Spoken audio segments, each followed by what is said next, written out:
بسم اللہ الرحمن الرحیم ان اللہ یامرکم ان تؤدوا الامانات الی اہلها صدق اللہ مولانا العظیم. دوشی پڑھیے اللہم صلی اللہ علیہ وسلم.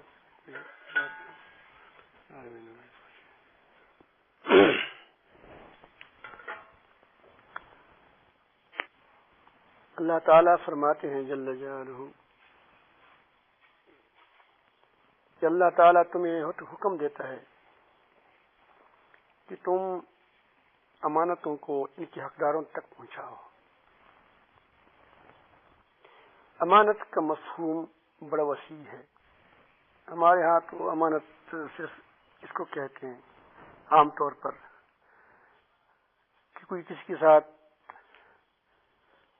کچھ روپیہ، کچھ مال، کوئی چیز امانت رکھے اور وہ پھر اسی طرح اس کو واپس کر دے. ہم کہتے ہیں کہ بڑا امین آدمی ہے. یہ بھی امانت ہے. یہاں امانت اتنی وسیع مفہوم میں ہے. یہ ایک معنی میں پورا دین ہے جس کے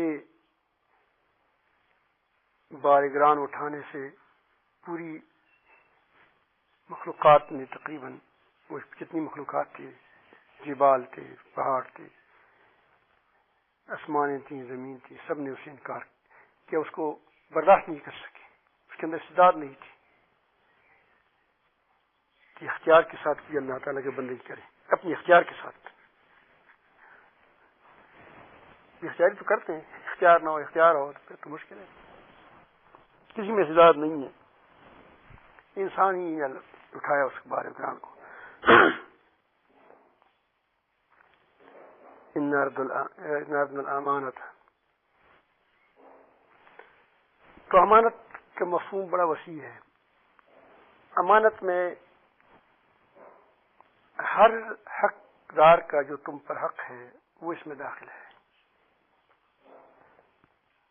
آپ پر والدین کا، ماں باپ کا حق ہے. یہ آپ کے پاس امانت ہے. اگر آپ اس امانت کو ادا کرتے ہیں تو آپ امانت دار ہیں. اگر آپ اس کو دھاندلی کرتے ہیں، والدین کی نافرمانی کرتے ہیں تو تم بے ایمان ہو، تم خائن ہو. پڑوسی کا تم پر حق ہے. اگر تم پڑوسی کے حق کو ادا کرتے ہیں تو تم مومن ہو، امانت دار ہو. اگر پڑوسی کا حق ادا نہیں کرتا تم خائن ہو. نبی کریم صلی اللہ علیہ وسلم فرمایا واللہ لا یؤمن واللہ لا یؤمن واللہ لا یؤمن. اللہ کی قسم ایمان والا نہیں ہے، اللہ کی قسم ایماندار نہیں ہے، اللہ تعالی قسم ایماندار نہیں ہے. قیل من یا رسول اللہ، اے اللہ کے پیغمبر یہ کون ہے جو ایماندار نہیں ہے؟ ہم میں سے کون آدمی ایسا ہے؟ آپ جتنے سارے بیٹھے ہیں سارے ایماندار ہیں، اللہ والے ہیں، یہ مسلمان ہیں. نبی کریم نے فرمایا الذی لا یأمن جارہ بوائقہ. یہ وہ شخص ہے جس کی اظہار ثانیوں سے اس کا پڑوسی محفوظ نہ ہو. آپ پڑوسی کا حق نہیں ادا کرتے تو کیا ہوگا؟ تم خائن ہوگی، بے ایمان ہوگی. نبی کریم صلی اللہ علیہ وسلم فرمایا صلی اللہ علیہ وسلم کہ ایک جس شخص کا اللہ تعالیٰ پر ایمان ہو، آخرت پر ایمان ہو، فلیکرم ضیفہ ہو، تو اپنے مہمان کی اکرام کر لے. پھر تو مہمان کا حق ہے. حق ادا نہیں کرتا تو اس کا کوئی اللہ تعالیٰ پر ایمان نہیں ہے، وہ مانادار نہیں ہے. نبی کریم صلی اللہ علیہ وسلم فرمایا صلی اللہ علیہ وسلم کہ جس شخص کو جو شخص خود تو سیر ہو کر کھائے اور اس کے ساتھ والا پڑوسی ہے وہ بھوکا سو جائے، اس کو معلوم ہو کہ بھوکا ہے، اس کے پاس کچھ نہیں ہے کھانے کی، تو اس کے اندر اللہ تعالیٰ پر ایمان ہے، آخرت پر ایمان ہے. تو معلوم ہوا کہ کیا ہے یہ امانت. حق ادا کرنا امانت داری ہے، اس کا حق ادا نہ کرنا بے ایمانی ہے. ہر ذمہ داری، حق تو بڑی چیز ہے، وہ تم پر کسی اور کا شاہد ہوتا ہے، لیکن ذمہ داری جب تم نے اٹھائی تو اس پر بھی آپ طرح عائد ہو جاتے ہیں. اس کی وجہ یہ ہے کہ ذمہ داری کے ساتھ اور لوگوں کے حقوق بند جاتے ہیں. مثلا آپ نے ذمہ داری اٹھائی کہ میں یہ فلان کام کروں گا. اب ظاہر ہے کہ اس کام کے ساتھ لوگوں کی کام وابستہ ہوں گی. جب آپ اس طرح اچھی طرح نہیں کریں گے تو کیا ہوگا؟ آپ خائن ہو جائیں گے.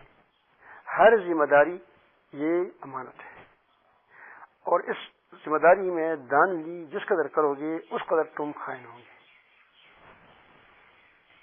تم اسکول میں پڑھاتے ہو تو ٹھیک ٹھاک پڑھاؤ، ٹھیک وقت پہ آ جاؤ، ٹھیک وقت پورا وقت دے دو. اگر تم نے وقت نہیں دیا تو تم نے بچوں کا وقت حق ضائع کر دیا. اگرچہ تم نے مفت سبق شروع کیا ہے، مدرسے میں پڑھاتے ہیں، مفت پڑھاتے ہیں، لیکن آپ کا صرف مدرسے کا حق تو نہیں ہے. آپ کے ساتھ جب آپ پڑھنے کا آپ نے عزم کر لیا یا آپ نے وہاں پڑھنے کے لیے وہ آمادہ ہو گئے، ذمہ داری قبول کی، اب تمہارے ساتھ بچوں کا حق بھی وابستہ ہو گیا ہے، تم پر بچوں کا حق عائد ہو گیا. اب اگر آپ مدرسے میں وہ وقت نہیں دیتے جو وقت تم نے دیا ہے تو تم بچوں کا خرچ کرتے ہیں، اس کے حقوق میں دانگی کرتے ہیں، تو تم خائن ہوں گے. ضرورت ہے اپنی جگہ، لیکن یہ اصل میں نے بات بتائی کہ انسان جس ذمہ داری کو قبول کرتا ہے اس ذمہ داری کی جو لازمات ہے، جو اس پر عائد ہوتے ہیں، جو حقوق عائد ہوتے ہیں، تو اس ذمہ داری کو پوری طرح ادا کرنا یہ حقوق میں دانگی ہے، یہ خیانت ہے. نبی کریم صلی اللہ علیہ وسلم نے فرمایا المؤذن مؤتمن، مؤذن پر اعتماد کیا جاتا ہے، وہ امانت دار ہے، اس پر لوگوں کے ساتھ امانت پڑی ہوئی ہے. کیا پڑی ہوئی ہے؟ لوگوں کی نمازیں، لوگوں کے روزے اور اوقات کا معلوم کرنا اس کے ساتھ ہے. ذکر کا گھر کا وقت ہو گیا، وہ اذان دے گا تب مشغول لوگوں کو پتہ چلے گا. یہ جو لوگ وقت کو نہیں جانتے اس کو تب تک پتہ چلے گا کہ اذان ہو گیا. اگر وہ اذان میں گڑبڑ کرتا ہے تو ظاہر کسی کا روزہ خراب کرے گا، کسی نماز خراب کرے گا. وقت سے پہلے اذان دیا تو نماز ہی نہیں ہوگی. اتنے دیر سے دیا کہ وہ لوگ تیاری ہی نہیں کر سکے نماز کے لیے. ساری کیا ہے؟ دانگی میں شامل ہو گیا، خیانت میں شامل ہو گیا. نبی کریم صاحب فرمایا صلی اللہ علیہ وسلم کہ المستشار مؤتمن، جس سے مشورہ مانگا جاتا ہے اس پر اعتماد کیا جاتا ہے، وہ امانت دار ہے، اس سے امانت رکھی جاتی ہے. تو اگر وہ اب صحیح مشورہ دے تو یہ اس نے حق ادا کر دیا. اگر اس نے صحیح مشورہ نہیں دیا تو یہ خائن ہے، خیانت کرتا ہے. نبی کریم صلی اللہ علیہ وسلم کے پاس ایک خاتون آئی، مطلقہ تھی، طلاق پڑ گیا تھا، 3 طلاق پڑ گیا تھی پہلے شوہر سے، جوان تھی. نبی کریم صلی اللہ علیہ وسلم کے پاس تشریف لائی، خدمت میں حاضر ہو گئی. نبی کریم صلی اللہ علیہ وسلم کی خدمت میں حاضر ہو گئی اور انہوں نے عرض کیا کہ یا رسول اللہ، مجھے فلانی بھی پیغام بھیجا ہے، فلانی بھی پیغام بھیجا ہے، ان دونوں میں سے کون بہتر ہوگا میرے لیے؟ اب ایک سوال ہے، مشورہ ہے. اب نبی کریم صلی اللہ علیہ وسلم کی نظر ان دونوں پر نہیں چلی گئی. اس کو عورت کی مزاج معلوم تھی کہ یہ بڑی تیز ہے، ذہین ہے، سخی ہے، ہاتھ اس کا کھلا ہے، یہ تھوڑی پر گزارا نہیں کر سکے گا. تو ایک کے بارے میں تو کہا کہ یہ اس کی سوٹی اس کی کندھے پر ہوگی، مطلب ہے کہ وہ بھی تیز تم بھی تیز.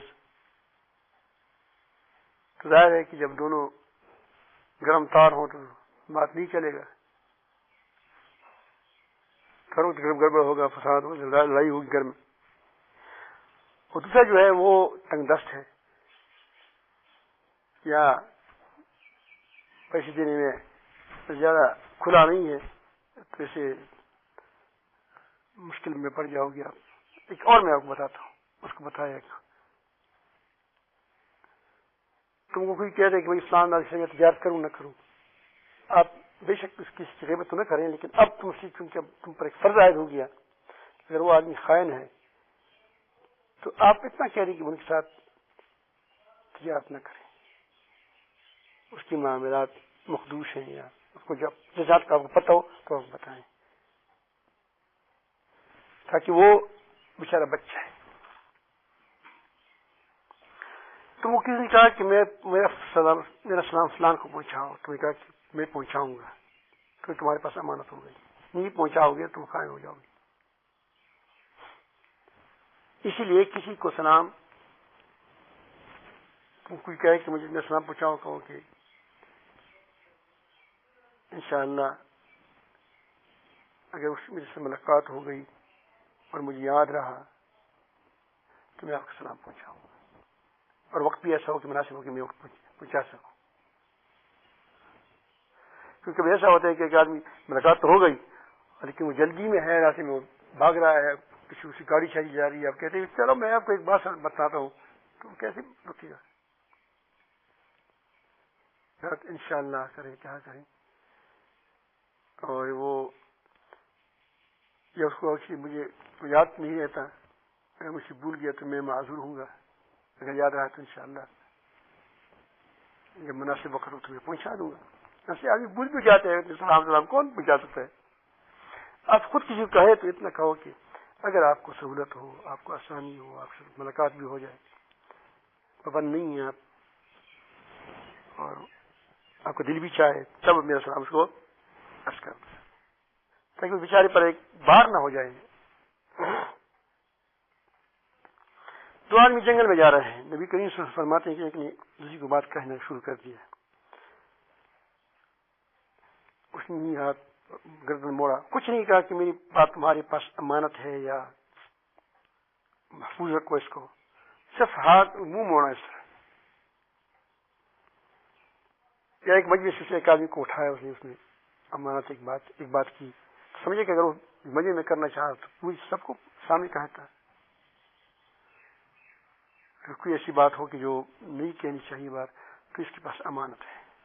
کبھی تو ایسا ہوتا ہے کہ اس کو اچھا کرتا ہے کہ وہی مہمانوں کے لیے کھانا تیار کر لو، وہ تو اور بات ہے، ایسی بات آدمی جانتا ہے کہ ایسی بات نہیں ہے کہ اس میں کوئی حرج ہو، تو وہ آپ کے پاس امانت ہے، جو آپ کو منہ موڑے تو آپ کسی کو نہ بتانا، ورنہ خیانت ہو جائے گی۔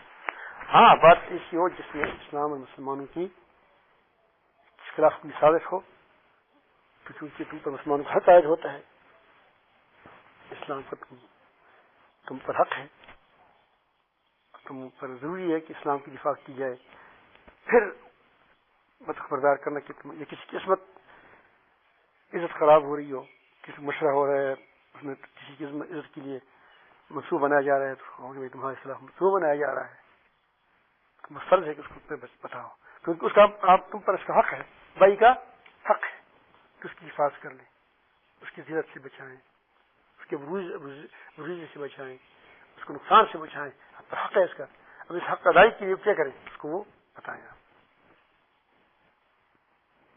آپ نے کس سے گاڑی لے لی کہ میں گاڑی میں دعا پر جاؤں گا، ٹھیک ہے جائیں، آپ دعا سے زیادہ جاتے ہیں تو آپ کتنے زیادہ جاتے ہیں، یا تو آس پاس کی کوئی جگہ ہو تو کوئی بات نہیں جو اس کے ساتھ ملے کا جگہ ہو، لیکن زیادہ جائے گا تو خیانت کریں گے۔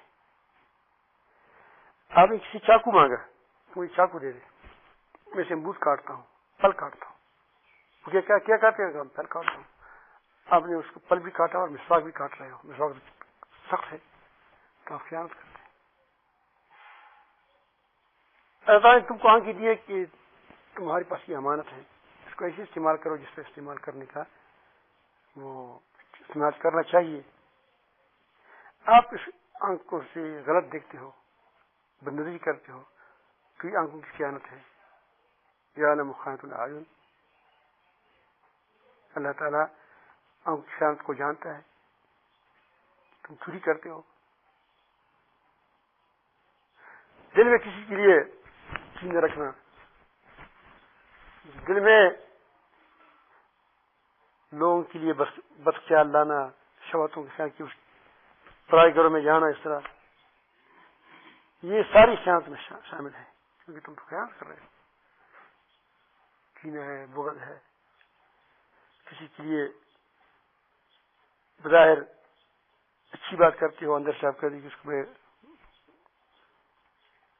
کیا لگاؤں گا انشاءاللہ، پتہ چلاؤں گا میں، منافقت کرتے ہو. اس طرح خیانت ہے. اما تخفی الصدور، جو تمہاری سینے چھپاتے ہیں اس کی خیانت کو بھی اللہ تعالیٰ جانتا ہے. تو آپ دیکھیں کتنی بڑی خیانت کی کتنی بڑی وہ ہے،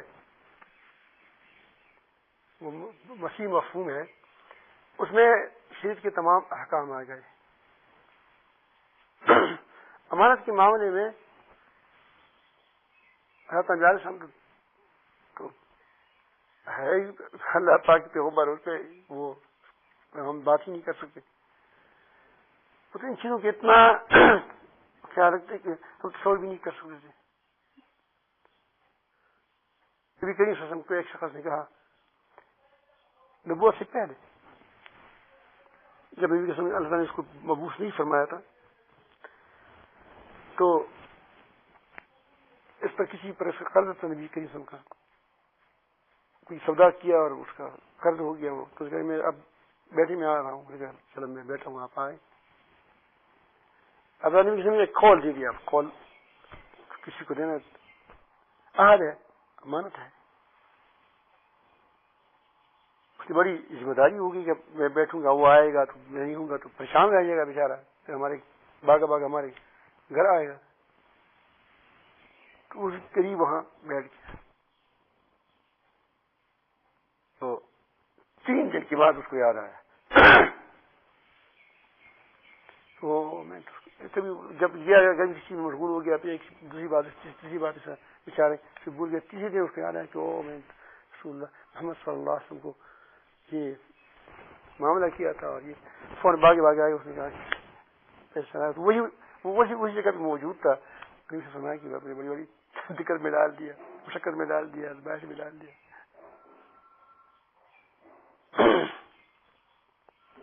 حضرت امیر المومنین عمر فاروق رضی اللہ عنہ ایک دن بازار میں آئے، میلے میں آئے، دیکھا کہ بڑے فربا اونٹ ہے، بہت مضبوط اونٹ ہے. حضرت نے فرمایا کہ یہ کس کے ہیں؟ کہا کہ یہ تو آپ کی بیٹی عبداللہ کے ہیں. تو حضرت عمر فاروق رضی اللہ عنہ نے اپنے بیٹے کو بلایا عبداللہ کو اور فرمایا کہ یہ اونٹ کہاں سے لائے؟ اس نے کہا کہ فلان غزوہ میں لوگوں کو غنیمت ملی تھی، میں نے اس اونٹ خریدے اور اونٹ میں نے چراگاہ میں بیچ دیے، بیت اللہ کی چراگاہ میں. وہ لوگ بیچتے ہیں پہلے مسلمانوں کی چراگاہیں ہوتی. تو اب میں شوق کر رہا ہوں، کہا کہ واہ واہ، ایک لوگ کسی نے کہا ہوگا کہ یہ تو مومنین کی بیٹی کی اونٹ ہے، تو اس نے پانی پلایا ہوگا، کسی نے اس کو چارہ ڈالا ہوگا، کسی نے اس کو آرام کا سیر کیا ہوگا، اسے تو مٹھے فربا ہو گئے. اور کیوں نہیں مٹھے ہوتے اتنے؟ تو اس میں یہ مٹھاپا جس میں آیا ہے، جو فربا ہو چکے ہیں، یہ جو کی صحت کی اچھی رہی ہے اور وہ اچھی دام بکتے ہیں، تو یہ میرے نام کی وجہ سے بکتے ہیں. اور میں آپ کا امیر تو نہیں ہوں، صرف میں تو تمام مومنوں کا امیر ہوں. تو اس لیے آپ ایسا کریں کہ اس پیسے کو تم اس کو فروخت کر کے جو مال جس رقم پر تم نے مال خریدا ہے وہ تو اپنے ساتھ رکھو، باقی نفع کو وہاں جمع کر لو. حضرت امام ابو حنیفہ رحمۃ اللہ علیہ کا حضرت ابو حافظ رحمۃ اللہ علیہ کے ساتھ اس کی مزاربت پر تجارت کرتے ہو. حضرت نے بتایا کہ دیکھیں یہ بٹر ہے، ایک بڑا کپڑے کا تجارت تھا، اس کی بہت بڑے گٹ ہوتے ہیں. کیا ہوتے ہیں اس کو گٹ کیا گیا گٹھا، جس میں کپڑا باندھا جاتا ہے، گٹری. لیکن فٹ نہیں ہوتی، وہ بڑی بڑی ہوتی ہے، وہ جو ٹرک میں ڈالی جاتی ہے. ہاں یہ تان تو اتنا چھوٹا سا ہوتا ہے، بہت ساری تان اس میں جو ہوتی ہے. ایک تان ہوتا ہے نا کس چیز میں، تو ایک تان نہیں آتا، پوری بہت سے تان آ جاتے ہیں. تو اس نے کہا کہ اس گٹھر میں ایک تان جو ہے، گٹھر تو اس کو کہتے ہیں نا، یہ نہیں ہم گٹھا کیا کہتے ہیں آپ گٹھا،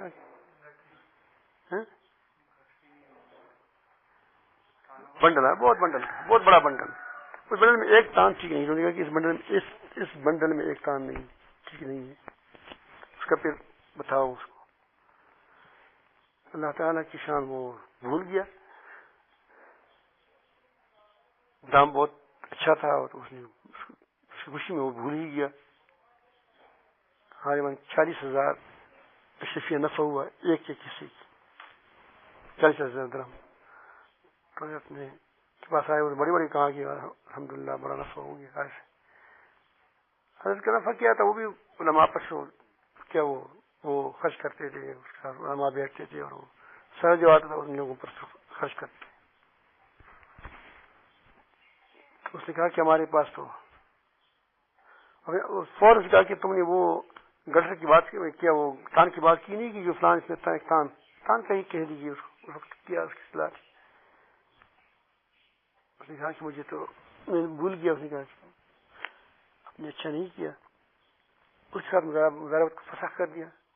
ایسے بس تمہارا معاملہ ختم، اور اس پیسوں کو پورا کا پورا اللہ کے نام پر دے دیا. پٹھی کی بات کرنا، نہیں بتانا، مثلا میں عیب ہے، آپ کو معلوم ہے کہ ہاں عیب ہے، نہ بتانے کی خیانت ہے. اور تم پر اعتماد کرتا ہے، تمہاری بات پر اعتماد کرتا ہے اور تم اس میں گڑبڑ کرتے ہیں. نبی کریم صلی اللہ علیہ وسلم فرمایا من غش فلیس منا، جو دھوکہ کرتے وہ مجھ سے نہیں ہے. دھوکہ خیانت ہے. اپنی اچھی بینڈی اوپر رکھی ہیں اور خراب بیٹی نیچے دیتی. جب کوئی آتا ہے وہ کہتے ہیں بڑی اچھی بینڈی آئے ہیں، آپ خرید لیتا ہے، اور آپ جو تمہاری شہر کی طرف ہوتے ہیں وہ خراب بینڈی ہوتے ہیں، آپ اس کو وہیں ڈال دیتے ہیں. آپ کارو کا کریٹ ہے، نیچے خراب رکھے ہیں، اوپر بڑے مزیدار آڑو رکھے ہیں کہ بھائی یہ تو بڑا اچھی مزیدار آڑو ہے. تو لوگ دھوکہ ہے، خیانت ہے. عیب بتانا چاہیے اس کو. حضرت عمر بن عزیز رحمۃ اللہ علیہ سیب تقسیم کر رہے تھے. بڑے بہت زیادہ سیب آئے تھے خوشبودار. اس کا بیٹا بیٹھا وہ آ گیا. اس نے سیب کو دیر میں سے اٹھا لیا، کھانے کو تک اس نے منہ سے اس کو نکال دیا. رو کے گھر چلا گیا. جب گھر آئے تو اس نے کہا کہ یہ بیوی نے کہا کہ بچہ اس کو سیب کی خوشبو آئی. کہا کہ سیب کی خوشبو آ رہی ہے. اس نے کہا کہ تم نے بچے کو رلایا اور وہ رو رہا تھا، میرے پاس کچھ تھا نہیں، یہاں سے کچھ ادھر کچھ کر کے اس کے لیے بازار سے ایک سیب منگایا. تو سیب یہ وہی ہے. تو اس نے کہا کہ میں نے اسی جب سیب چھینا تو گویا میں نے اپنے دل سے کیا وہ چھینا تھا. بچہ تو ٹکڑا دل کا ٹکڑا ہوتا ہے، لیکن یہ اس کا مال کا امانت ہے، کیسے اس کو دے دیتا ہے. تمہاری پوری کیا اللہ تعالیٰ کے سامنے میں کیا جواب دیتا. بڑی وہ میں بھول گیا پوری روایت، لیکن اس کو لے لیا. بہرحال اتنا خیال ہمارے کوئی بھی خیانت نہ ہو جائے. ہمارے دیوبند کے علماء جو اکابر تھے وہ بس میں سے بات وظیفہ لیتے تھے. جب اس کے پاس کوئی اپنی ذاتی معاملے میں کوئی آدمی آ جاتا تو اس کو وہ ٹائم دیتے تھے. اس ٹائم پر وہ اس کے ساتھ کچھ بات ہوتی تھی یا کچھ معاملہ ہوتا تو وہ کر لیتے. جس ٹائم دیکھتا اتنا ٹائم اپنے ساتھ دیکھتے تھے. جب وہ تنخواہ ملتا تو سارے ٹائم کو جمع کر کے اس کی منہا کرتے تھے. یہ میں نے مدرسے کی کام نہیں کیا ہے. اس میں ہماری عجیب منتداری ہے. مسجد کے پیسے میں داندی کر کے پھر بھی ہم امین ہی بنتے ہیں. مدرسوں کے پیسے میں داندی کرتے ہیں, اڑاتے ہیں اس کو. ان لوگوں نے دیکھا تھا, ان لوگوں نے کیا معلوم تھا کہ امانت کیا چیز ہے, امانتداری کیا چیز ہے. امانت کیسے ادا کی جاتی ہے. بہرحال تمہارے پاس فیصلہ آتا ہے دونوں کے درمیان, اگر آپ غلط فیصلے کرتے ہو تم خیانت کرتے ہو, کیونکہ حق مارتے ہو. تو جو آج کل آپ دیکھیں اس امانت کی اس امانت کو ایسے ضائع کیا جاتا ہے کہ وہ امانت کوئی چیز ہی نہیں ہے, نہ ہاتھ کی پابندی ہے نہ بات کی پابندی ہے. ہمارے جو حکومت کے بڑے ہیں وہ بھی خیانت کرتے ہیں, جو چھوٹے ہیں وہ بھی خیانت کرتے ہیں. تمام خیانت میں لگے ہوئے ہیں. کوئی میٹر بند کرتے ہیں, اپنے حصے کا خیانت ہر کوئی کرتا ہے, لیکن کوئی بڑی بڑی خیانتیں کرتے ہیں, کوئی کچھ چھوٹی کرتے ہیں. جس کو جتنا موقع ملتا ہے اتنا وہ کر لیتا ہے. کسی کو میٹر بند کرنے کا موقع ملتا ہے وہ میٹر بند کرتا ہے, اتنی خیانت کرتا ہے. ٹکٹ چوری کرتے ہیں اتنی کرتا ہے. دھوکہ دیتا ہے حکومت کو, خیانت ہے. پوری بیت المال میں خیانت کرتے ہیں. ہم سے چونکہ ہم خائن تھے, ہمارا معاشرہ خائن تھا بڑی حد تک, تو اس سے جو ہمیں یہی پولیس والے ہم سے بنتے ہیں, تو وہ بجائے کہ اپنی ذمہ داری پوری کر لیں کہ لوگوں کو تحفظ دے, وہ چوروں کے ساتھ مل گئے, وہ ڈاکوں کے ساتھ مل گئے. تو اس کو بڑی بڑی خیانتوں کا موقع مل گیا. اور اس پستر پر فوج بیٹھی ہے, کیونکہ وہ فوج بھی ہم سے بنی ہے, تو باہر سے نہیں آئی ہے. کوئی ہمارا بھائی ہے, کوئی ہمارا چچا ہے, کوئی ہمارا کیا بیٹا ہے, کوئی کچھ ہے, کوئی کچھ ہے. تو جب اس میں چلے گئے تو یہی ہم سے بنے ہوئے ہیں. تو اب اس کو موقع مل گیا, تو اگر میں 5-10 روپے کی خیانت کرتا ہوں تو اس کو 1 لاکھ روپے مل جائے, کیوں خیانت نہ کریں. 1 لاکھ کی خیانت کرتے ہیں, 2 لاکھ کی کرتے ہیں, کروڑ کی خیانت کرتا ہے. اور اس سے آگے بڑھ کر ہماری صدر ہوگا, وزیر اعظم ہوگا, وہ اس سے بڑا زیادہ خائن ہوگا. وہ پوری ملک کو کسی کے حوالے کر دے گا, امریکہ کے حوالے کر دے گا. مجھے چند روپیہ دے دو بس, آپ جانے ہمارے ملک جانے. ملک کے اثاثے سرخ کر کے اپنا مال بڑھا رہا ہے. اپنے بچوں کو پکڑ کر کے امریکہ کے حوالے کر کے اس کے اپنا مال بڑھا رہے ہیں. یہ ساری ہماری خیانت کی نتیجہ ہے, جو نیچے سے چل کر آگے تک پوری کی پوری قوم خیانت میں مبتلا ہے. ایسی قوم کی تباہی میں کیا شک ہے. ہم کیوں آپ تصور نہ کریں,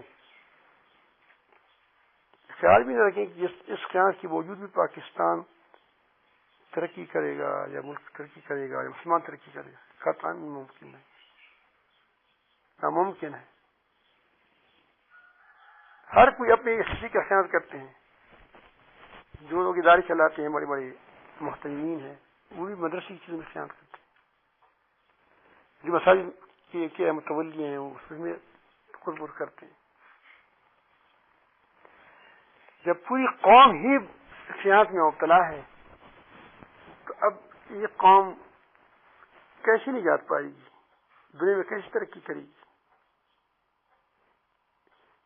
چلو ہم ایمان لایا, لا الہ الا اللہ پڑھا, بڑی بات ہے, لیکن اگر ہمارا اللہ پاک پر یقین ہوتا, ایمان ہوتا, تو ہم خیانت کرتے نہیں ہے. ہمارے اللہ پر وہ یقین نہیں ہے جو ہم سے خیانت سے ہمیں بچائے. اس معاملے میں تو ہم سے دوسرے لوگ زیادہ اچھے ہیں. جاپان میں جاؤ تم, وہاں ہر کوئی مزدور اچھا اپنا کام پورا کرے گا. اس کام کے دوران کسی ساتھ بات بھی نہیں کرے گا. کہتے ہیں کہ کیوں, میں ٹھیک ہے, میں اپنے لیے پیسہ کماتا ہوں, لیکن اس سے تو کارخانے کا نقصان ہے. اس میں حکومت کی حکومت کچھ ملتا ہے ٹیکس وغیرہ, اس کا نقصان ہے. میں نقصان کیوں کروں, آپ کے ساتھ بات بھی نہیں کرے گا، کبھی وہ میٹر نہیں بند کریں گے، اس کی پولیس والے کبھی بہت تھوڑا رشوت لیتے ہیں، ہمارا تو ہر ایک لیتا ہے تقریباً الا ماشاء اللہ، وہاں رشوت نہیں لیتے الا ماشاء اللہ، الٹا ہے بات، اس کی تان پر لکھا ہوتا ہے 25 گز اور نکلتے ہیں 25.5 گز، ہمارے تان پر لکھا ہوا ہے 25 گز نکلتے ہیں 24 گز اور اندر بھی خراب بھی ہوتا ہے، اس سے ان کے علاقوں سے پیک شدہ جو کالی مرچ ہے اس میں گرد نہیں ہوگا، ہمارے ہاں اس کے اندر ریت ملاتے ہیں، پھر اس کو چاند کر دیکھو مرچ خریدو کالی مرچ، پھر اس کو چھان لو نیچے سارا گند آئے گا، آپ کا خیال ہے کہ اتفاق نہیں، اس میں ملایا ہے پہلے سے وزن بڑھایا ہے، وہ کہتے ہیں کہ میں سستا دیتا ہوں، سستا نہیں دیتا ہوں، سستے ریت ڈالتے ہیں، کالی چائے میں چنی کا وہ جو چھلکے ہے وہ ملاتے ہیں، بوسا 2 روپے سیر 1 روپیہ سیر، اس میں مٹی ملاتے ہیں جانوروں کو بیمار کرنے کے لیے بیچارے، اب کیونکہ مٹی مفت ملتی ہے یہاں گیٹ سے اس میں ڈال دیا، اوپر سے گم کر کے جب تولتا ہے تو کیا مٹی روپے کی کلو ہوتی ہے، مٹی میں چلی جاتی ہے، دودھ میں پانی ملاتا ہے تو پانی ہم خود ملائیں گے، خیر آپ کے لیے ضروری نہیں کہ ہم پتلا دودھ ہمیں دے دیں، دودھ کے پانی ڈالنے کی ضرورت ہو گئی کہ بھائی پتلا دودھ چاہیے تو ہم خود ڈال دیں گے، تم ہمارا دودھ کیوں پتلا بناتے ہو، پتلا کرتے ہو، شہد میں گڑ ملا کر گڑ سے شربت بنا کر تو وہ صاف شہد ہے، پھر چھت نہیں، خالی چھتی کو بھی اس میں شہد وہی بھر دیتے ہیں، اور دیکھو چھتی کے ساتھ ہے،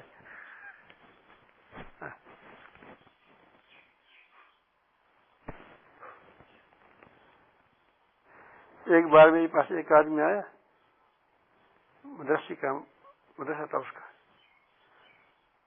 انہوں نے کہا کہ میں بار فقیر کنگال ہوگی، میں نے کہا پھر کیا آپ کیا کرتے ہیں، انہوں نے کہا میں چندے شروع کر دیا مدرسے کے لیے، پھر میں اس پہ ادا کروں گا، بس جو چندہ مجھے ملے گا میں کوشش کروں سب جو مجھے مقروض ہو چکا ہوں قرض ادا کر دوں، مدرسے کا قرض نہیں، خود اپنی ذاتی قرض، باہر ہماری دوائی کیا وہ منگواؤ وہاں سے، اس میں پورا جو کچھ لکھا ہوا ہوتا ہے اس میں پورا ہوگا، فلاں چیزیں اور پہلے لوگ اعتماد کرتے ہیں، وہ کہتے ہیں کہ باہر ممالک کا دوائی ہے پورا ہے، پاکستان کی دوائی میں آٹا ملاتا ہے، آٹا دوائی تو ہے نہیں، آٹا ہے، وہ کہتے ہیں دوائی کا اثر کم ہو گیا، اثر کم نہیں ہوا، اس میں ہے کہاں اثر، تو ویسے بھی اللہ تعالیٰ ہی ڈالنے والا ہے، لیکن یہ تو آتا ہی ہے، آدھے کا اثر تو یہی ہے کہ بس اگر کچا ہو تو پیٹ ہی خراب کرے گا، کچا آٹا کپسول میں بند کر کے کھلاتے ہیں، ہماری مدد سکھاتے ہیں،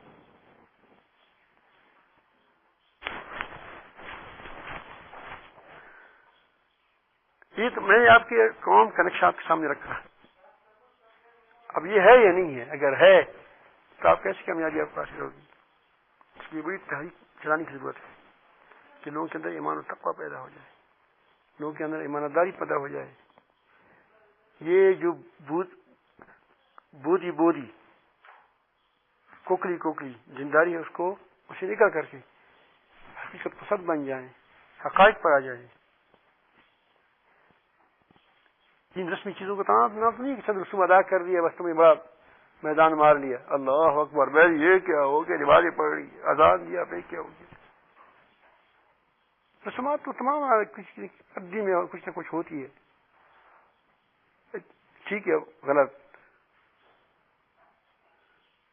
طریقے بھی ہوتے ہیں کوئی عبادت کی، اصل ایک تو اس عبادت نے تم پر اثر کیا ہماری نمازوں نے ہمیں سچائی صفائی معاملات پر ڈال دیا نہیں ڈال دیا؟ سمجھ آئی بات میں؟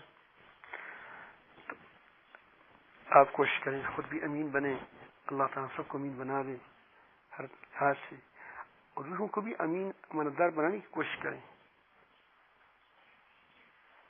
ایسا امانتدار نہیں کہ وہ جو ریاکاری کا امانتدار ہو. میں ایک آدمی کو پہچانتا ہوں کہ وہ جس کو کوئی پیسہ دیتا تو اس کو ہڑپ کر لیتا، دیتا نہیں ہے واپس. جب ایک بار اس کو کرنا تو اسے لے لیا، بس وہ مالی غنیمت ہے اس کے پاس، کتنے مل گیا پھر اس کا باپ اسے لے لے گا.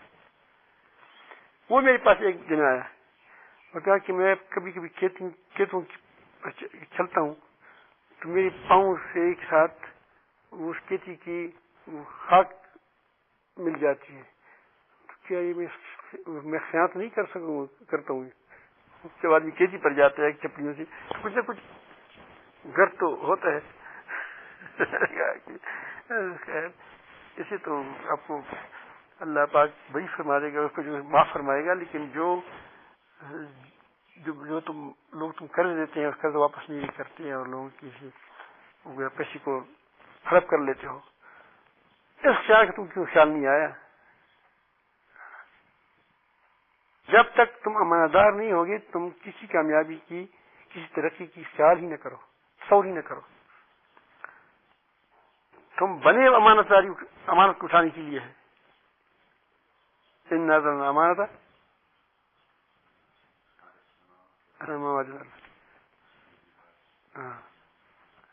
وہ حملها الانسان، تم نے تو اس چیز کو تو اٹھایا ہے اور اسے تم ادا بھی نہیں کرتے، تم کیسے کامیاب ہوں گے؟ قطعاً نہیں کامیاب ہوں گے، قطعاً کامیاب نہیں ہوں گے، قطعاً کامیاب نہیں ہوں گے. اپنے آپ کو دھوکہ مت دو. یہی وجہ ہے کہ تمام قومیں ہم پر جمع ہو گئی ہیں. ان قوموں کی کم سے کم ہم سے معاملات اس کے صاف ہیں. ایماندار تو وہ نہیں ہے لیکن معاملات ہم سے اس کے اچھے ہیں. میں معاملات کا مطلب یہ نہیں کہ کوئی نماز وغیرہ میں لیتا ہوں، میں یہی تجارت لین دین سودا سلف اس باتوں میں وہ ہم سے زیادہ احتیاط کرتے ہیں. وہ دنیا کے لیے کرتے ہیں، وہ بھی 302 کس کی مجھے میں جہنم ہے. لیکن ہمارا ایمان بھی اس قدر کمزور ہے کہ ہم اس میں ہمارے اندر امانتداری پیدا نہیں.